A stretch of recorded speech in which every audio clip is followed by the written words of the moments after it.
السلام عليكم ومرحبا بكم معايا من جديد على قناتكم مطبخ زهور المراكشية. نتمنى ان شاء الله يلقاكم هذا الفيديو في احسن الاحوال وتكون اموركم كلها طيبة. كيف ما كتشوفوا معايا اليوم جيتكم بهذا الفيديو هذا اللي غادي نقدم لكم فيه حلوة الماكارون او لا جيون ماكارون اللي كيجي كبير اكس اكس ال، كيجي رائع شكلا ومذاقا. ماكارون اللي ناجح مليون في المية، لأي مبتدئة ممكن أنها تصاوبوا. إن شاء الله غادي تشوفوا معايا كيفاش غادي نحضروه مع التفاصيل والأسرار باش ينجح معكم ويجيكم هكا معلق ورائع. فلتحضير وصفة لي ماكارون غادي نحتاجو، عندي هنايا 100 غرام ديال اللوز اللي طحنته بالقشره ديالو. بطبيعه الحال كنمسحوه جيدا من هذيك الغبر اللي كتكون فيه، وغادي نطحنوه حتى كيرجع عندنا بودره. غادي نضيف معاهم واحد 100 غرام ديال السكر كلاصي اولا سكر ثقيل، يكون من النوعيه الممتازه، ما نستعملوش السكر كلاصي العادي. وكل شيء معبور بالميزان. فهاد الوصفه ديال لي ماكارون ضروري خصنا نعبروا المكونات كامله بالميزان. كيف ما كتشوفوا معايا هنايا غادي نخلط هذاك السكر مع اللوز وغادي نخلطهم هكا مع بعضياتهم حتى ينسجموا ليا، وغادي نعاود نديهم نطحنهم في ان دو تروا واحد الطحناكه خفيفه. الغرض هو ان الخليط يرجع عندي خليط واحد وينسجم ليا السكر كلاصي مع اللوز. صافي انا هنا غادي نحاول نطحن بشويه بشويه حتى نطحنهم كاملين، وعاد غادي نضيف لهم بودره ديال الكاكاو، 10 غرام ديال بودره الكاكاو يكون من النوعيه الجيده.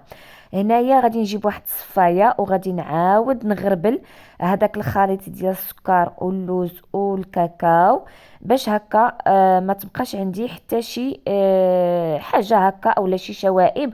خاص يكون عندي الخليط ناعم واملس ويرجع عندي الخليط بحال القوام ديال الدقيق. غادي نخليه جانبا وغادي ندوزو باش نطلعو بياض البيض. عندي هنا 80 غرام ديال بياض البيض اللي تنكون فاصلاه مسبقا بواحد ساعه اولا ساعتين اولا ليله كامله، وباش هكا ياخذ لي درجه حراره المطبخ. هنايا كنطربو شويه في الاول حتى كيدير ليا ديك الرغوه، وعاد من بعد كنضيف ليه السكر سنيده على دفعات، 100 غرام ديال السكر سنيده. فضروري من الميزان في هذه الوصفه هذه باش هكا ينجح معنا لي ماكارون ديالنا. هنا من بعد ما طلعت هذاك المورانك بهذا الشكل هكا تحصلت على داك منقار العصفور، غادي نجيب هذاك الخليط ديال بودره اللوز مع الكاكاو مع سكر كلاصي اللي خلطناه مسبقا، وغادي نبدا في الاول كنضيفو تدريجيا اولا على دفعات حتى غادي نلبسو جيدا مع هذاك الخليط ديال المورانك بشويه بشويه. هنا في الاول كنخلطو غير بشويه، يعني ما نخافوش واخا نخلطو عشوائي. فالغرض هو ان داك المورانك خصو يتلبس لينا بهذاك الخليط ديال اللوز مع السكر والكاكاو كيف ما كتشوفوا معايا. وانا غاديه غير بشويه حتى غادي نضيف هذاك الخليط كامل. فمن هذا المنبر مرحبا بمن يريد الانضمام الى مجموعه الصدق والتعاون برئاسه اخي اتوميكس وقلب الاسلام. مشكورين على دعمه المتواصل لنا، دائما معنا دائما حاضر معنا، كيدعم قنواتنا سواء كانت مفعله او غير مفعله. كيثبت العصافير او لا اللي كنقصد بهم الاشتراكات يعني في واحد الظرف اللي وجيز. فاللي عنده مشكل ديال هاد لي زابوني ما كيتجمعوش ليه دغيا اولا السوايع ناقصين، ما عليهم الا يتواصلوا معنا على هذا الرقم اللي غادي نخليه مثبت في اول تعليق مع التعليق. ومرحبا بالجميع. فهنا كيف ما كتشوفوا معايا من بعد ما ضفت هذيك النواشف كامله على هذاك المورانك يعني تلبس ليا جيدا. فهنا دابا غادي نبدا معكم المرحله الثانيه اللي هي المكاروناج، واللي هي مرحله مهمه في نجاح لي ماكارون. هنا كناخذ لا ستاتول وتكون بطبيعه الحال ستاتولا يعني مزيانه اللي تساعدكم في الخدمه. كنبدا كندير عمليه ديال الزيرو وتنبدا كنضغط في الوسط، ومره تنهز هذاك الخليط ديالي بلا سطاتول. كنشوف هنايا مازال ما ولاش عندي الخليط كيهبط كيف ما خصو يكون. يعني باقي ما كملتش المرحله ديال لي ماكاروناج. فغادي نبقى انا كندور لا ستاتيول ديالي وكندير ديك العمليه ديال الزيرو وكنبسط في الوسط حتى كنتحصل على هاد الخط او على هاد لو غيبون اللي ينزل ليا هكا ثقيل ومعلق. هانتوما شوفوا معايا القوام ديالو، خصنا نتحصلوا عليه بهذا الشكل هكا. وكندوز مباشره كنهز الخليط ديالي وكنديرو في البوش ادوي، وتنكون هنايا موجده مسبقا قبل ما كنبدا في المرحله ديال نخدم المكرون ديالي. كنكون موجده الطاوه اللي فرشت ليها ستيل بات وفرشت ليها ورق ديال الطبخ، وغادي نبدا كنشكل المكرون ديالي. انا بطبيعه الحال هنا غادي نديرو جيون مكرون او لا مكرون اكس اكس ال اللي كيكون في الحجم هكا الكبير. غادي نبقى في السونتر ديال الطاوه وانا مركزه وكنخرج اولا كنبوشي لي مكرون ديالي بهذه الطريقه هذه، وتنهز الطاوه ديالي وتنخبطها على سطح العمل حتى كيتبسط معايا لي مكرون ديالي. وغادي نعاود ندير نفس العمليه لانني حاجتي في 3 ديال لي ماكارون هكا يكونوا حجم ديال اكس اكس ال بهذه الطريقه هذه. وهنا غادي ندوز مباشره غادي نشكل حتى لي ماكارون هكا ميني ماكارون كيجيو رائعين حتى هما، وغادي نخليهم ينشفوا معنا تماما.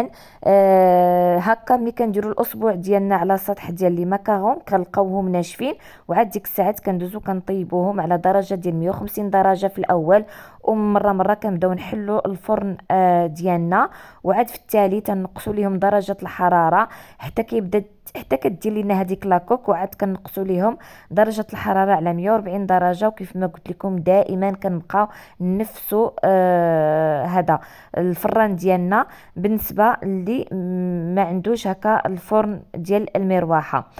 بالنسبه للفوغاج اللي غادي ندير كحشو لهاد لي ماكارون، عندي هنا 200 غرام ديال الكريمه السائله، غادي نضيف معاها 2 علاب ديال الجبن الطري، وهنا راه ضفت واحد الملعقه ديال السكر كلاصي مع واحد الساشيه ديال الفاني، وطربت الكل جيدا حتى تحصلت على كريمه اللي كتجي هكا عاقده وكتسهل علينا باش هكا نبوشيوها بكل سهوله.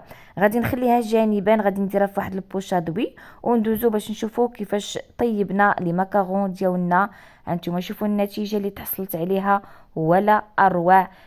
لي ماكارون ديالي جاو ناجحين مليون في المية. لاكوك كيف ما كتشوفوا معايا ها هي باينه، السطح ديال لي ماكارون املس، يعني الوصفه ناجحه. وهنايا هادو لي ماكارون صغيورين كيف ما كتشوفوا تا هما طيبين مزيان معلكين، حبه قد اختها كيف ما كتشوفوا معايا رائعين.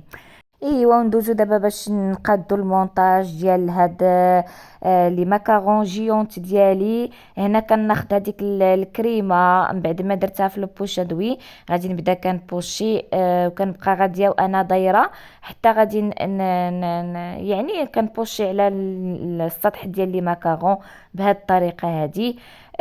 هاد الكريمه هذه كتجي واحد البنه فيها رائعه، ابن منها ما كاينش، بسيطه رائعه ولذيذه. غادي ندير هنا الفخومبواز، يعني غادي نعمر هذيك الطبقه بالفخومبواز، وعاد في التالي غادي نبدا نجيب الطبقه الثانيه من لي ماكارون. وكيف ما كتشوفوا معايا كنحاولوا نديروهم قد باش هكا يجينا الشكل ديالها زوين. ومن طبيعه الحال كنبقى مستمره كندير الكريمه وكنبقى كندير هادوك الحبات ديال لي فخومبواز. غادي نبقى هكا مستمره وانا كنزين لي ماكارون جيونت ديالي. كنبقى غاديه طبقه على طبقه، وبنفس الطريقه كندير الكريمه وكندير حبات ديال لي فخومبواز، وعاد نحط وحده على وحده كيف ما كتشوفوا حتى تحصلت على هذا الشكل النهائي. كيف ما كتشوفوا معايا روعه شكلا ومذاقا، شي حاجه اللي توب ديال التوب. كنشكر راسي براسي لانني خرجت هذه النتيجه هذه الرائعه. وهانتوما شوفوا لي ماكارون ديالي الصغيورين حتى هما كيتيبانوا محدقين يا سلام. غادي نقطع لكم هاد المكرون هذا، وغادي تشوفوا كيفاش كيجي من الداخل ديالو، كيجي هكا معلك وطري، وهذيك الكريمه فيه واحد البنه فيها. يا سلام على بنه فيها ما تشبعوش منها. هانتوما شوفوا الداخل ديالو كيجي بحال شي اونترومي مقطعه هكا، طبقات الكريمه فخومبواز، المكرون، يعني تعليكه. يا سلام. جربوا جربوا، ردوا عليا الخبر. وخا ما ينجحش معكم النوبه الاولى، عاودوا جربوه. كل شيء بالعزيمه وكل شيء بالحب ديالكم لهذا الميدان ديال الحلويات. ان شاء الله غادي تنجحوا في الوصفات ديالكم. تيكون هنا الفيديو ديالي تيسالي، ديروا واحد اللايك، اشتركوا معايا في القناه الا كان يعجبكم محتوى قناه مطبخ زهور المراكشيه. مرحبا بكم وخليتكم على خير، وتحياتي لمجموعه الصدق والتعاون.